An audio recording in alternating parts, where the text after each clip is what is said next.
یعنی جس کی طرف ہم جو ہماری منزل مقصود ہے وہی تھی. فارتدا علی آثارہما قصصا، پھر وہ دونوں جو ہیں وہ اپنے نقش قدم پر واپس لوٹے، اپنے قدم کے نشان دیکھتے ہوئے ان کی طرف واپس آئے، ان کے پیچھے چلتے چلتے. فوجد عبدا من عبادنا، وہاں آئے تو ایک ہمارے بندوں میں سے ایک بندہ پایا، آتیناہ رحمتن، جس کو ہم نے رحمت عطا کی تھی، من عندنا، اپنی طرف سے، وعلمناہ، اور اس کو ہم نے سکھایا تھا، من لدنا علم، اپنی طرف سے ایک علم عطا کیا تھا، من لدنا علم، اپنی طرف سے ہم نے اس کو ایک علم عطا کیا تھا. یہ جو عبد من عبادنا ہے، یہ ہیں وہ حضرت خضر علیہ السلام. یہ نبی تھے نہیں تھے، ولی تھے، فرشتہ تھے، یا کچھ اور تھے، یا کوئی اور مخلوق تھے، یا ایک سمبولک، ایک بالکل تمثیلی انداز میں کوئی شخصیت تھی، یہ مفسرین کے ہاں اختلاف. کچھ لوگوں کا خیال ہے وہ نبی تھے. اور یہ جو آتیناہ رحمتن، ہم نے ان کو رحمت عطا کی تھی، تو ابن عباس رضی اللہ تعالیٰ کا خیال یہ ہے کہ یہاں رحمت سے مراد نبوت ہے، کہ اللہ تعالیٰ نے ان کو نبی بنایا تھا. جب اللہ تعالیٰ فرماتا ہے آتیناہ رحمتا من عندنا، ہم نے اپنی جناب سے ان کو رحمت عطا کی، تو یہاں رحمت سے مراد نبوت ہے، گویا نبی تھے. ہو سکتا ہے، لیکن یہ ایک رائے ہے. اور پھر عبد من عبادنا، ظاہر نبی تھے تو پھر بشر میں سے تھے، یہ بھی ہو سکتا ہے. اور جیسے کہ میں نے عرض کیا کہ حضرت امام ابن کثیر علیہ الرحمہ نے جو مختلف روایات کی روشنی میں ان کا باقاعدہ نام لکھا ہے اور کہا ہے کہ یہ، اور دیگر مفسرین نے بھی تبائی اس حوالے سے وہ بھی مشہور ہیں، انہوں نے بھی کہا کہ یہ حضرت نوح علیہ السلام کی اولاد میں سے تھے. انہوں نے باقاعدہ اس کا شجرہ لکھا ہے کہ بلیا بن ملکان بن عبر بن ارفقشد اور بن سام بن نوح. ہو سکتا ہے یہ یہی شجرہ ہو، لیکن کوئی بات حتمی نہیں کہی جا سکتی. نبی تھے کہ نہیں تھے، یہ بات بھی حتمی اس لیے نہیں ہے کہ ان کے علم کی نوعیت اور حضرت موسیٰ علیہ السلام کے علم کی نوعیت میں فرق تھا. اور ایک تو وہ فرق ہے جو ہم قرآنی بیان سے محسوس کرتے ہیں کہ ان کا علم اور نوعیت کا تھا، موسیٰ علیہ السلام اس کے اوپر صبر نہیں کر سکے اور پتہ بھی نہیں تھا، موسیٰ علیہ السلام نے بلکہ اعتراض کیا. لیکن ایک وہ بیان ہے جو اللہ کے رسول صلی اللہ علیہ وسلم نے دیا ہے، اور وہ بخاری شریف کے اندر موجود ہے. اس میں تو بالکل کلیئر کٹ خضر نے حضرت موسیٰ سے کہہ دیا، ان لی علما لا ينبغی لک ان تعلمہ، میرے پاس ایک علم ہے جو تو نہیں جان سکتا، وہ تیرے علم میں آ ہی نہیں سکتا. میرے پاس ایک علم ہے، ان لی علما لا ينبغی لک ان تعلمہ، تو اس کو جان لے یہ ممکن ہی نہیں ہے. وَإِنَّ لَكَ عِلْمًا، ایک علم تیرے پاس ہے، لا ينبغی لی ان اعلمہ، وہ میرے لیے ممکن نہیں کہ میں اس کو جان لوں. اس کا مطلب یہ ہے کہ وہ علم جو حضرت موسیٰ علیہ السلام کے پاس تھا وہ بالکل اور نوعیت کا تھا، اور وہ علم جو حضرت خضر علیہ السلام کے پاس تھا وہ بالکل اور نوعیت کا تھا. لہٰذا یہ کہنا کہ دونوں کے پاس ایک جیسا علم تھا، اگر دونوں نبی تھے تو نبیوں کے پاس تو ایک جیسا علم ہونا چاہیے. نبی علوم شریعت کا ماہر ہوتا ہے، اور اگر حضرت خضر بھی نبی تھے تو کم زیادہ علم ہو سکتا ہے. جس طرح دیگر انبیاء ایک نبی کی موجودگی میں مختلف انبیاء آتے رہے، ایک نبی دوسرے نبی کو سکھاتا بھی رہا، ایک نبی دوسرے کے ماتحت بھی رہا، انتظامی طور پر ماتحت بھی رہا، تبلیغی طور پر بھی ماتحت رہا، علمی طور پر بھی یہ نبی ایک وقت میں کئی انبیاء آتے رہے. لہذا اگر وہ نبی ہوتے تو یہ نہ کہتے جو بخاری شریف کی حدیث میں ہے کہ ان لی علما لا ينبغی لک ان تعلمہ، میرے پاس ایک علم ہے جو تیرے لائق نہیں ہے، تو اس کو نہیں جان سکتا، اور ایک تیرے پاس علم ہے جس کے لائق میں نہیں ہوں. تو اگر حضرت موسیٰ علیہ السلام کے علم کے لائق وہ نہیں ہے تو اس کا مطلب یہ ہے کہ وہ نبی تو نہیں ہے. لیکن بہرحال یہ چونکہ دونوں آراء موجود ہیں، اس لیے میں آپ کو بتائے چلا جا رہا ہوں کہ نبی ہونے کے دلائل بھی انہوں نے دیے ہیں، اور جو لوگ سمجھتے ہیں نبی ہیں اور جو لوگ نہیں سمجھتے ہیں کہ نبی نہیں ہیں، وہ ان میں سے تو بعض لوگوں نے یہ بھی کہا کہ وہ ولی تھے، اللہ کے ولی تھے. اور اس پر پھر چونکہ حضرت موسیٰ علیہ السلام حضرت خضر سے سیکھنے کے لیے گئے ہیں، اس سے لوگوں نے یہ بھی ایک غلط فہمی پیدا کر دی ہے کہ ولی جو ہے وہ نبی سے زیادہ بلند ہوتا ہے. انا للہ و انا الیہ راجعون. ایسا کچھ نہیں ہے. اللہ نے ان کو ایک علم دیا تھا, اس کے علم کی نوعیت اور تھی. علوم شریعہ کے سب سے بڑے عالم حضرت موسیٰ علیہ السلام تھے, لیکن تکوینی امور کا عالم ہونا یہ ایک بالکل اور بات ہے. لہذا لگتا یوں ہے, میں اس بحث سے قطع نظر کہ وہ نبی تھے کہ نہیں تھے, انسان تھے کہ نہیں تھے, بشر تھے کہ نہیں تھے, فرشتہ تھے کیا تھے, ایک بات ضرور ہے کہ اس دنیا کا جتنا بھی نظام چل رہا ہے وہ امور تکوینی کے تحت چل رہا. اللہ تعالیٰ کے کارکنان قضاء و قدرت اس دنیا میں کام کر رہے ہیں. ظاہر ہے لوگ مرتے ہیں تو ان کو مارنے کے لیے اللہ نے فرشتے مقرر کیے ہوئے ہیں. لوگ جو ہیں وہ مصائب کا شکار ہوتے ہیں, ان کے اوپر مصیبتیں نازل ہوتی ہیں, اس کے لیے بھی کوئی نہ کوئی کارکن اس وقت کام کر رہا ہوتا ہے. لہذا اس پوری دھرتی کے اوپر جو کچھ ہو رہا ہے, ہر ایک چیز امور تکوینی کے تحت جو مرتب ہو رہی ہے اور جو وقوع پذیر ہو رہی ہے, اس کے اندر کوئی نہ کوئی کارکن شامل ہوتا ہے, چاہے وہ انسانوں میں سے ہو, چاہے وہ جنوں میں سے ہو, چاہے وہ اللہ کے فرشتوں میں سے ہو. وہ جو کارکنان قضاء و قدرت کام کر رہے ہوتے ہیں ان کو خود نہیں پتا ہوتا کہ ہم یہ کام کیوں کر رہے ہوتے ہیں, ان سے اللہ کروا رہا ہوتا. اس لیے وہ آگے آخر پہ کہتے ہیں وما فعلت عن امری, میں نے اپنی مرضی سے نہیں کیا, یہ اللہ نے مجھے کہا تھا تو میں نے کر دیا. تو اللہ تعالیٰ اپنے بندوں سے ہی کام کرواتا ہے, اپنے کارکنان سے ہی کام کرواتا ہے. تو وہ کارکنان قضاء و قدرت میں سے ایک کارکن تھے, جو بھی ان کا اوریجن تھا. اور اسی وجہ سے اور بھی کئی غلط فہمیاں پیدا کر لی گئیں کہ وہ جو حضرت خضر تھے انہوں نے آب حیات پی لیا تھا اور وہ اب بھی زندہ ہیں اور ہمیشہ زندہ ہیں. یہ بھی ساری کی ساری غلط فہمیاں ہیں, کیونکہ ایک تو قرآن و حدیث سے, کسی صحیح حدیث سے اور قرآن سے اس بات کا کوئی ثبوت نہیں ملتا. اور دوسرا یہ کہ قرآن سے بلکہ یہ ثبوت ملتا ہے کہ کوئی نبی, کوئی بشر, وہ نبی اکرم صلی اللہ علیہ وسلم تک کوئی نبی ایسا نہیں تھا جو زندہ رہا ہو. اور پھر اللہ تعالیٰ نے یہ بھی فرمایا کہ ہم نے کسی کو ما جعلنا لبشر من قبلک الخلد, اے حبیب صلی اللہ علیہ وسلم آپ سے پہلے ہم نے کسی کو بھی ہمیشہ کی زندگی نہیں دی. جب کسی کو بھی نہیں دی تو اس کا مطلب ہے خضر کو بھی نہیں دی, تو کوئی بھی ہمیشہ کے لیے زندہ نہیں ہے. تو یہ کیٹیگوریکل ہے. اس کے بعد سورۃ الانبیاء کی اس آیت کے فوراً بعد اللہ کریم نے یہ بھی فرمایا کل نفس ذائقۃ الموت, ہر جان کو موت آنی ہے, اس نے موت کا ذائقہ چکھنا ہے. تو اس کا مطلب ہے کوئی باقی نہیں بچا. پھر اس کے علاوہ نبی اکرم صلی اللہ علیہ وسلم کا ایک فرمان جو بخاری شریف کے اندر موجود ہے, آپ ایک دن تشریف فرما تھے, آپ نے فرمایا آج کی رات اس دھرتی پر جو کوئی بھی ہے 100 سال کے بعد ان میں سے کوئی بھی باقی نہیں بچے گا. اور یہ بخاری شریف کے حدیث ہے. آپ نے فرمایا کہ فَإِنَّ عَلَى رَاسِ مِئَةِ سَنَةٍ مِنْهَا لَا يَبْقَى مِمَّنْ هُوَ عَلَى ظَاهِرِ الْأَرْضِ أَحَدٌ, مسلم شریف کی حدیث ہے. اور آپ نے فرمایا کہ 100 سال کے بعد کوئی زندہ نہیں بچے گا. تو اگر کوئی ہمیشہ زندہ رہنے والا, آب حیات پی کے رہنے والا ہو تو نبی کریم صلی اللہ علیہ وسلم اس کا استثناء فرما دیتے.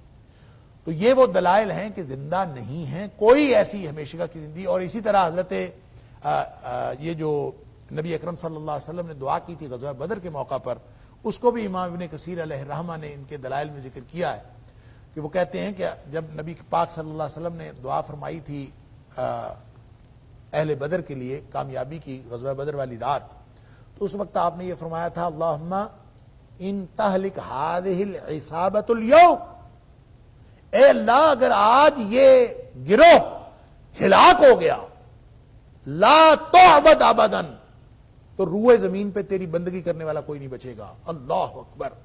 تو اس کا مطلب ہے روئے زمین پہ اگر کوئی اور ہوتا تو نبی کریم صلی اللہ علیہ وسلم فرما دیتے کہ یہ اگر ہلاک ہو گئے تو پھر سوائے خضر کے اور کوئی باقی نہیں بچے گا. تو ایسی کوئی بات نہیں ہے, گویا دنیا پہ کوئی ایسی ہستی موجود نہیں ہے کوئی آب حیات پی کر حیات جاوداں لے کر جو ہے وہ اس دھرتی پر پھر رہی ہو, جیسا کہ مختلف لوگوں کا خیال ہے. یہ بالکل خرافات ہیں اور اس کا کوئی ثبوت قرآن میں یا صحیح حدیث کے اندر نہیں.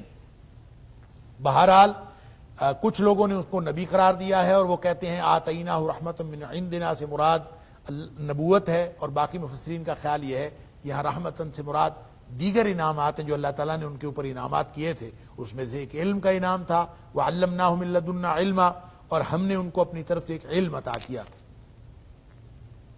قال له موسیٰ هل اتبعک علی ان تعلمنی مما علمت رشدا, موسیٰ علیہ السلام نے، ہم یہ اس کا ترجمہ پورا پڑھ لیتے ہیں، پھر اس کے بعد اس کے جو بقیہ مباحث ہیں ان کو کنکلوڈ کر لیں گے انشاءاللہ۔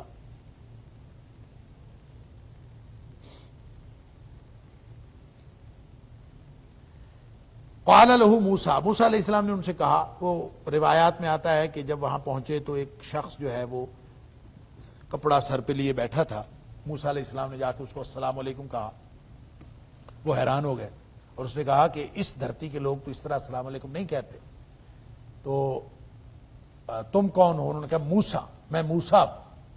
تو انہوں نے ویسے کپڑا اوپر سر پہ لیے کہا موسیٰ من بنی اسرائیل، یا موسیٰ بنی اسرائیل کا موسیٰ؟ انہوں نے کہا ہاں میں بنی اسرائیل کا موسیٰ ہوں۔ تو پھر ان کی آپس میں گفتگو شروع ہوئی اور انہوں نے کہا کہ حل اتبعک، قال له موسیٰ، موسیٰ علیہ السلام نے ان سے کہا حل اتبعک، کیا میں آپ کی پیروی اس بات پہ کر سکتا ہوں، الا اس بات پر، ان تعلمنی، کہ آپ مجھے سکھا دیں، مما علمت رشدا، جو آپ کو سکھایا گیا ہے بھلائی اور دانش کا علم وہ مجھے بھی سکھا دیں۔ قال، تو انہوں نے کہا انکا، بے شک تو، لن تستطیع، تو استطاعت نہیں رکھتا، معی، میرے ساتھ، صبرا، کہ تو صبر کرے، یعنی صبر کرنے کی صلاحیت نہیں رکھتا، تجھ سے صبر ہو نہیں سکے گا۔ فکیف تصبر، تو صبر کر بھی کیسے سکے گا، علی ما لم تحط بہ خبرا، اس بات پر جس بات کی تجھے خبر نہ ہو، اس پر کیسے صبر کرے گا، جس کی بات کی اطلاع نہ ہو اس پر کیسے صبر کرے گا۔ یہ ہے انسان کی نفسیات۔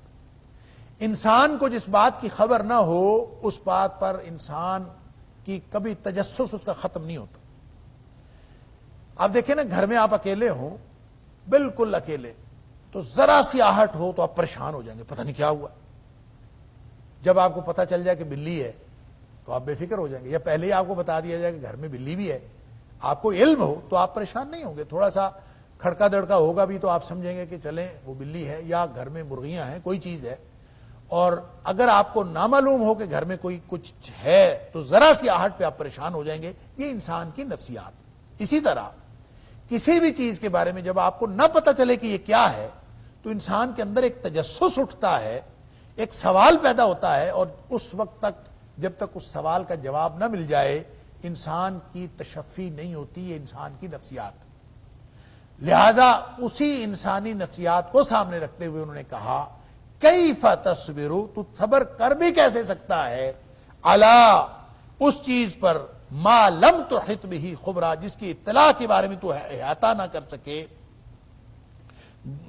یعنی جس کی خبر کا احاطہ معلوم نہ ہو، آپ کو اطلاع معلوم نہ ہو، پوری بات معلوم نہ ہو، آپ کیسے کر سکتے ہیں۔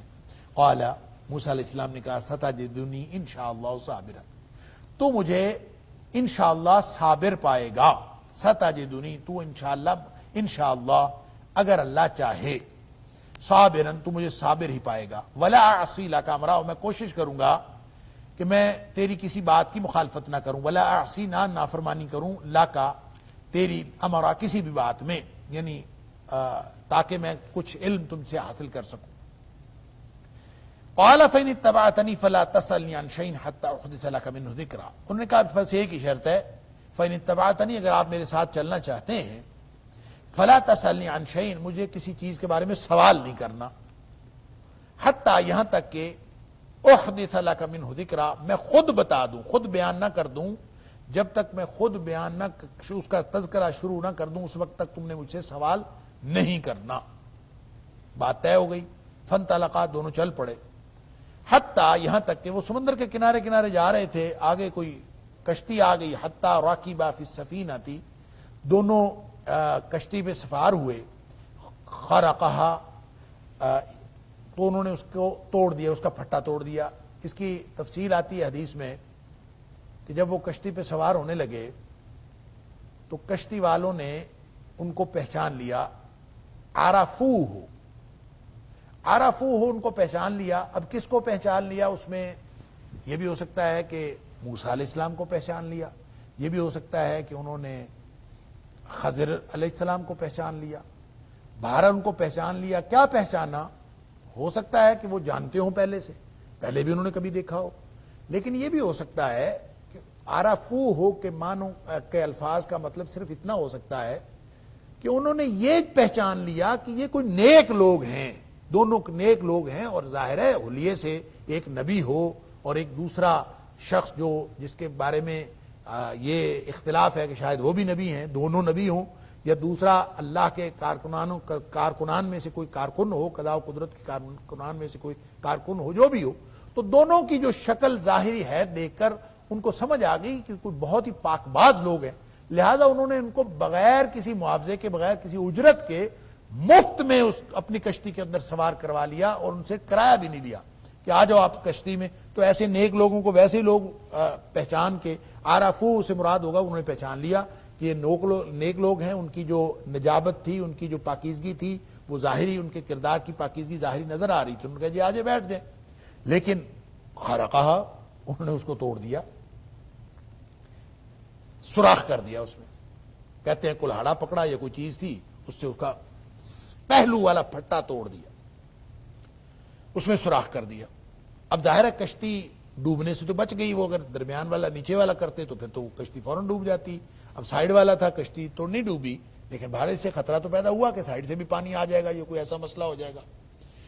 تو اب موسیٰ علیہ السلام کے ذہن میں سوال پیدا ہوا کہ یہ بیچارے جو کشتی والے ہیں، انہوں نے ہمیں کشتی میں بٹھا بھی لیا، کرایہ بھی نہیں لیا، اور بجائے اس کے کہ ہم ان کے احسان مند ہوں، ان کا کوئی فائدہ کریں، انہوں نے الٹا نقصان کر دیا ہے، اس کا سوراخ کر دیا۔ ان کی کشتی پہ اچھی بڑی کشتی تھی، تو سوال پیدا ہوا تو انہوں نے کر دیا۔ قال اخرقتها، کیا تو نے سوراخ کر دیا اس میں، لتغرق اہلها، کہ تو چاہتا ہے کہ یہ کشتی والے ڈوب جائیں؟ لقد جئت شیئا امرا، یہ بہت ہی خوفناک کام کیا آپ نے۔ لقد جئت شیئا، تو لایا ہے ایک ایسی چیز کے ساتھ آیا ہے، امرا، جو بہت ہی ہولناک اور ہیبت ناک چیز ہے۔ امرا کا معنی اہل لغت نے کیا ہے الداہیہ العظیم، انتہائی ہیبت ناک کام۔ یعنی کیا مطلب کہ بظاہر تو یہ چھوٹا سا سوراخ ہے اور ایک پھٹے کا توڑنا ہے، لیکن یہ پوری کشتی والوں کو غرقاب کر سکتا ہے۔ یہ اتنا خوفناک اور ہولناک کام آپ نے کر ڈالا۔ یعنی اس کا جو ایک اخلاقی پہلو ہے وہ تو ہے اپنی جگہ پر، لیکن جو اس کا خوفناک پہلو ہے، اس کے نتیجہ ہے کہ ہو سکتا ہے کشتی ڈوب جائے، تو یہ اتنا ہولناک کام آپ نے کیا۔ یہ سوال پیدا ہوا اور انہوں نے کر دیا۔ قال الم اقل، انہوں نے کہا میں نے تمہیں کہا نہیں تھا انک لن تستطیع معی صبرا، کہ تجھ سے صبر نہیں ہو سکے گا، میں نے کہا نہیں تھا۔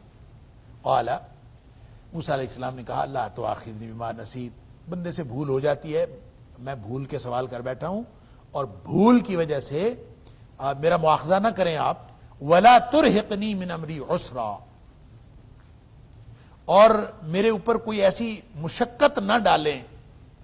ولا ترہقنی، اور نہ میرے اوپر ڈالیں، کوئی سختی نہ کریں، من امری، میرے اوپر، عسرا مشقت، یعنی میرے اوپر کوئی مشقت نہ ڈالیں آپ، بہت سختی ہے یہ تو کہ میں بول بھی نہ سکوں، ذرا سا سوال میں نے بھول کے کر دیا ہے، تو آپ اس بات پر اتنی سختی میرے اوپر نہ کریں۔ فانطلقا، پھر چل پڑے۔ اچھا یہاں پہ ایک سوال پیدا ہوتا ہے کہ فانطلقا، دونوں چل پڑے، فانطلقا حتی اذا رکبا، یہاں تک کہ دونوں سوار ہوئے۔ اب یہاں پہ وہ ذکر نہیں ہے کہ پہلے جو خادم کو لے کے چلے تھے، وَإِذْ قَالَ مُوسَىٰ لِفَتَاهُ، کہ موسیٰ علیہ السلام اور اپنے خادم کے ساتھ چلے تھے جو یوشع بن نون تھے، تو اب وہ کہاں چلے گئے؟ اب یہاں تو یہ دونوں رہ گئے۔ تو اس کا مطلب یہ ہوا کہ یوشع بن نون کو یا تو واپس بھیج دیا ہوگا کہ آپ واپس چلے جائیں، یا پھر کم از کم جب ملاقات ہو گئی ہے خضر کے ساتھ، تو اس ملاقات کے بعد حضرت یوشع بن نون ساتھ نہیں ہے، وہ وہاں اسی مقام پر رہے ہیں یا وہاں واپس چلے گئے ہیں یا ان کو واپس بھیج دیا۔ اس کا ذکر قرآن نے کہیں نہیں کیا، اور صحیح حدیث میں بھی اس کا کوئی ذکر نہیں ہے۔ لیکن ایک بات سمجھ آتی ہے کہ جو علوم نبوت ہیں وہ اپنی جگہ، اور امور تکوینی کا علم بھی، ہر شخص ہر علم کے قابل نہیں ہوتا۔ یوشع بن نون اگرچہ بعد میں ہونے والے نبی تھے، اور بعد میں نبی ہوئے حضرت موسیٰ علیہ السلام کے بعد، حضرت ہارون علیہ السلام کے بعد، لیکن اس وقت ان کو یہ سارا کچھ بتانا مقصود نہیں تھا، اور نہ اللہ تعالیٰ یعنی اللہ کو منظور نہیں تھا، اس لیے ان کو ساتھ نہیں رکھا۔ حالانکہ یہ تین تھے، اور تین میں سے ایک کو الگ کرنا، یہ ویسے بھی جو نبی اکرم صلی اللہ علیہ وسلم نے ہمیں اخلاقیات سکھائی ہیں، اس کے مطابق تو جب محفل میں تو جو تین لوگ ہوں ان کے لیے منع ہے کہ کوئی دو لوگ آپس میں سرگوشی کریں اور دوسرے تیسرے سے چھپا کے کوئی بات کریں، کیونکہ تیسرے کے ذہن میں یہ بات آتی ہے کہ شاید یہ میرے خلاف کر رہے ہیں۔ اس سے بہت سارے جو اخلاقی مسائل جنم لیتے ہیں، اس لیے کتنی خوبصورت تعلیم ہے کہ جب محفل میں تم 3 لوگ ہو، ایک مجلس میں 3 لوگ ہو، تو 2 لوگ آپس میں سرگوشی نہ کریں۔ لیکن یہاں حضرت موسیٰ علیہ السلام اپنے خادم کو لے کے آئے ہیں، 2 ہی تھے، تیسرے خضر ساتھ ملے، اب 3 تھے، اب 3 کے بعد باقی سارا مکالمہ 2 کا ہے۔ اب دونوں اس کشتی میں سوار ہوئے ہیں، دونوں ہی گئے ہیں، دونوں کی ساری بات ہے، اب اس کے بعد ان کا ذکر نہیں ہے، تو اس کا مطلب یہ ہے کہ یہ مصلحت الہی تھی کہ یہ جو علمی گفتگو ہے یہ صرف خضر کے اور موسیٰ علیہ السلام کے درمیان ہو، اس لیے حضرت یوشع بن نون کو جو ہے وہ واپس بھیج دیا گیا یا ان کو وہاں پہ روک دیا گیا اور آگے ان دونوں کا ذکر چلتا۔ فانطلقا، پھر دونوں چلے، حتیٰ یہاں تک کہ اذا لقیا غلاما، کہ ان کو ایک لڑکا ملا۔ اس کا مطلب یہ ہے، اور مفسرین نے روایات کی روشنی میں لکھا ہے کہ سفر ختم ہوا کشتی کا، پھر کنارے پہ اترے اور اتر کے سمندر کے کنارے جا رہے تھے، تو وہاں پہ بچے کھیل رہے تھے، مختلف بچے کھیل رہے تھے۔ حتیٰ اذا لقیا غلاما، ایک لڑکے سے ملاقات ہوئی، فقتلہ، اس کو قتل کر دیا۔ یعنی بچے کھیل رہے تھے، یا لڑکے تھے یا بچے تھے، جوان تھے یا چھوٹے تھے، اس کا ذکر نہیں۔ غلام کسی بھی لڑکے کو کہا جا سکتا ہے، لڑک پن کا، یعنی ٹین ایجر ہو تو بھی وہ لڑکا ہے، اس سے چھوٹا ہو تو بھی وہ لڑکا ہے، بچہ نہیں ہے، وہ سبھی ہوتا تو غلام ہے۔ 10 سال سے اوپر، 10 سال سے 20 سال کے درمیان میں کوئی بھی لڑکے کی عمر ہو سکتی ہے۔ بہرحال لڑکا تھا، اس کو پکڑا، اس کو قتل کر دیا۔ اور کس طرح قتل کیا؟ بعض نے کہا کہ پکڑا اور پکڑ کے لٹایا اور چھری سے ذبح کر دیا، بعض نے کہا کہ نہیں، اس کو پکڑا اور گردن مروڑ دی۔ بچہ چھوٹا تھا، کوئی بہت بڑا نہیں تھا، اس کو پکڑا، اس کی گردن مروڑ دی۔ بہرحال واللہ اعلم، قرآن کہتا ہے اس کو قتل کر دیا۔ قال قتلت نفسا زکیۃ بغیر نفس، اب ظاہر ہے بچہ قتل ہوتا دیکھ کر آدمی کیسے خاموش رہ سکتا؟ دنیا میں اس سے بڑا حادثہ کیا ہے کہ آدمی جو ہے اس وقت بھی نہ بولے؟ یہ انسانی احتیاج ہے، لہذا بول پڑے۔ کیوں قتل کیا؟ اس نے کیا گزارا، کیا تمہارا نقصان کیا تھا؟ قال، موسیٰ علیہ السلام نے اقتلتا، کیا تو نے قتل کر دیا نفسا زکیۃ، ایک بے گناہ کو، پاکیزہ نفس کو؟ کیا مطلب؟ بے گناہ تھا، ویسے پاکیزہ تھا کہ نہیں تھے تو اللہ کو معلوم ہے، ظاہراً اس نے کوئی گناہ نہیں کیا تھا، اس لیے اس کو نفس زکیہ کہا۔ نفسا زکیۃ، ایک ایسے بے گناہ کو تم نے قتل کر دیا، بغیر نفس، جس نے کسی کو قتل نہیں کیا تھا۔ یعنی ایسا تو نہیں تھا کہ وہ قاتل تھا اور آپ نے پکڑ کے قتل کر دیا، اس نے تو ایسا کچھ نہیں کیا۔ لقد جئت شیئا نکرا، تم نے انتہائی برا کام کیا ہے، غیر شرعی کام کیا ہے۔ نکرا منکر سے ہے، اور منکر اور معروف جو ہے یہ شریعت کی اصطلاحات ہیں، لہذا اگرچہ مفسرین نے اس کے کئی معنی کیے ہیں نکرا کے، اور کئی اعتبار سے اس کو یعنی غلط کے معنوں میں لیا ہے، لیکن صحیح بات یہ ہے کہ یہ چونکہ جس سانچے میں اور جس معیار پر حضرت موسیٰ علیہ السلام چیزوں کو دیکھ رہے تھے، اس معیار پر کسی کو قتل کر دینا شرعی طور پر انتہائی برا گناہ تھا، انتہائی بڑا گناہ تھا، لہذا انہوں نے کہا شیئا نکرا، یہ تو بہت بری بات کی ہے آپ نے، بہت گناہ کی بات کی ہے، برا کام کیا۔ قال لم اقل لك انك لن تستطيع معي صبرا، انہوں نے کہا میں نے تمہیں پہلے کہا نہیں تھا کہ تو اس سے صبر نہیں ہونا، اب یہ دوسری دفعہ پھر بول پڑے ہو۔ اب اس سے پہلا جو سوال کیا تھا حضرت موسیٰ علیہ السلام نے، اس پر جواباً حضرت خضر نے کہا تھا قال الم اقل انك لن تستطيع، کیا میں نے تجھے کہا نہیں تھا؟ کیا میں نے کہا نہیں تھا، اس کا معنی یہ بنتا ہے، کیا میں نے کہا نہیں تھا کہ تو صبر نہیں کر سکے گا؟ یہاں دوسرے سوال کے جواب میں کہا قال الم اقل لك انك لن تستطيع معي صبرا، یہ لاکا کا اضافہ ہے، لاکا کا مطلب تجھ سے نہیں کہا تھا، تو گویا زیادہ سختی کے الفاظ ہیں۔ امام شوکانی لکھتے ہیں اور دیگر مفسرین لکھتے ہیں کہ اس میں انہوں نے سختی کی کہ یار تو عجیب آدمی ہے، تجھے میں نے کہا نہیں تھا، جیسے پہلے کہا تھا کہ میں نے کہا نہیں تھا، اب کہا میں نے تجھے نہیں کہا تھا، تو اس طرح گویا اس کے اندر زیادہ سختی ہے۔ انک لن تستطیع معی صبرا، کہ تجھ سے صبر نہیں ہو سکے گا میرے ساتھ، تو یہ تم نے دوسری دفعہ پھر گڑبڑ کر دی ہے۔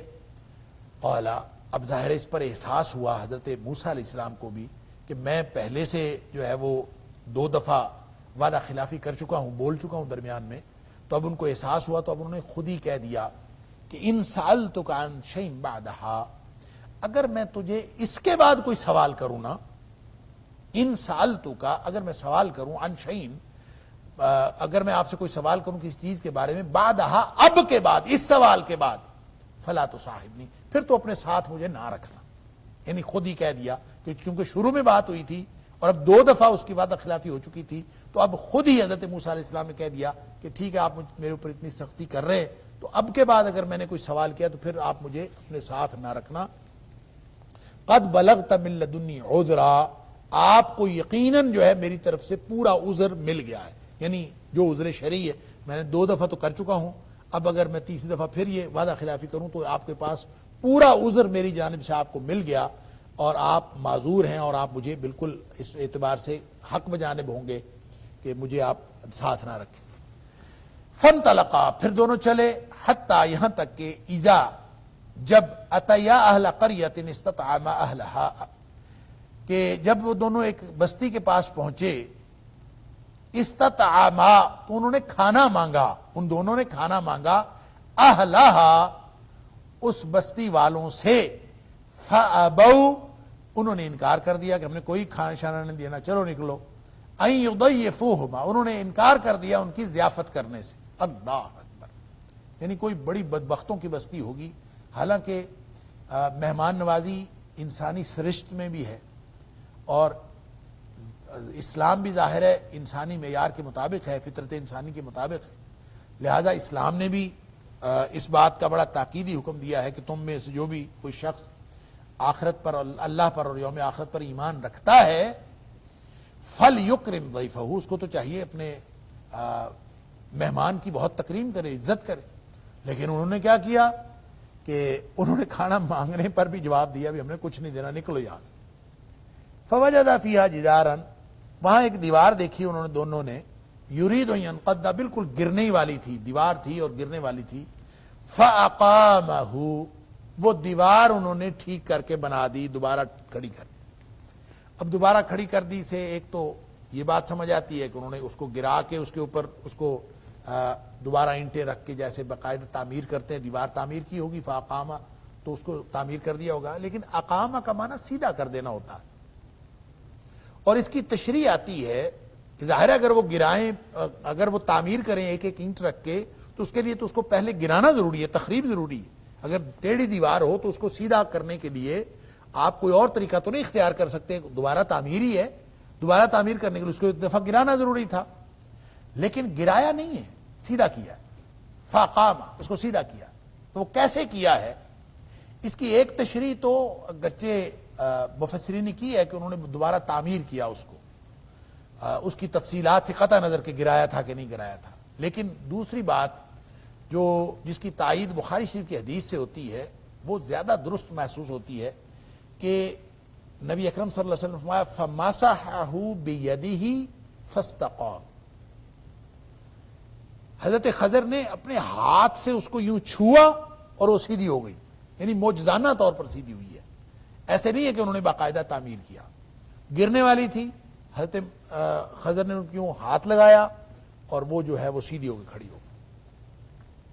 اور قرآن کے الفاظ بھی یہی بتاتے ہیں کہ فَوَجَدَ فِيهَا جِدَارًا يُرِيدُ أَن يَنقَضَّ، ٹوٹنے والی تھی، گرنے والی تھی، اور اس فَأَقَامَ، اس کو سیدھا کر دیا، کھڑا کر دیا. قَالَ لَوْ شِئْتَ لَاتَّخَذْتَ عَلَيْهِ أَجْرًا، اب دیکھیں بھوک بھی لگی تھی، تھکے ہوئے بھی تھے، اور اس تھکان اور بھوک کے عالم میں جب کہ بستی والوں نے ان کو ان کی ضیافت کرنے سے بھی انکار کر دیا، تو اس وقت یہ حق بجانب تھا کہ وہاں سے ان سے کچھ اجرت لے لیتے کہ ہم نے تمہاری دیوار ٹھیک کی ہے تو ہمیں کچھ اجرت دے دیں. تو یہ بالکل ایک ڈیفرنٹ نوعیت کا نقطہ ان کے ذہن میں آیا. پہلے سوال ذہن سے بندے کے نکل جاتے ہیں، سچویشن چینج ہو جائے نا تو بندے سے، یہ انسانی فطرت ہے کہ انسان کے ذہن سے نکل جاتی ہے. میں یہ سمجھتا ہوں کہ یہ واقعہ جس کے اندر علم کی آزمائش اور ابتلاء بھی ہے، جو میں نے پہلے عرض کیا کہ اس پورے جو سورہ کہف کے مضمون کو اگر ملحوظ رکھیں، اس میں علم کی آزمائش بھی ہے، اس میں ایمان اور مادیت کی آزمائش میں چیزوں کے نامعلوم ہونے کی اور ان کی حقیقت کا علم بھی اس کے اندر موجود ہے کہ اگر چیزیں معلوم نہ ہو اور کنفیوز کر رہی ہوں تو اس سے کنفیوز نہیں ہونا، پریشان نہیں ہونا، اس کا ظاہر کچھ اور ہے، باطن کچھ اور ہے. یہ تسلی بھی اس کے اندر موجود ہے، اور بہت سارے اسباق اس کے اندر موجود ہیں. لیکن ایک پہلو یہ بھی ہے کہ اس کے اندر انسانی نفسیات کا بڑا شاندار بیان موجود ہے کہ انسان بشر چاہے نبی ہو، اس کے اندر انسانی احتیاج ویسی کی ویسی رہتی.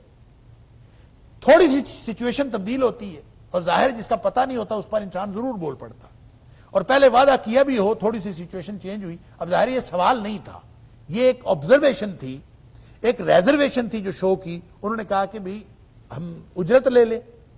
یہ ان کے کسی کام پر سوال نہیں تھا کہ تو نے ایسا کیوں کیا، جو کہ پہلے دونوں نیچر جو تھی وہ سوال کی تھی. کیوں آپ نے سوراخ کیا کشتی میں، کیوں بچے کو قتل کیا، اس پر یہ تھا.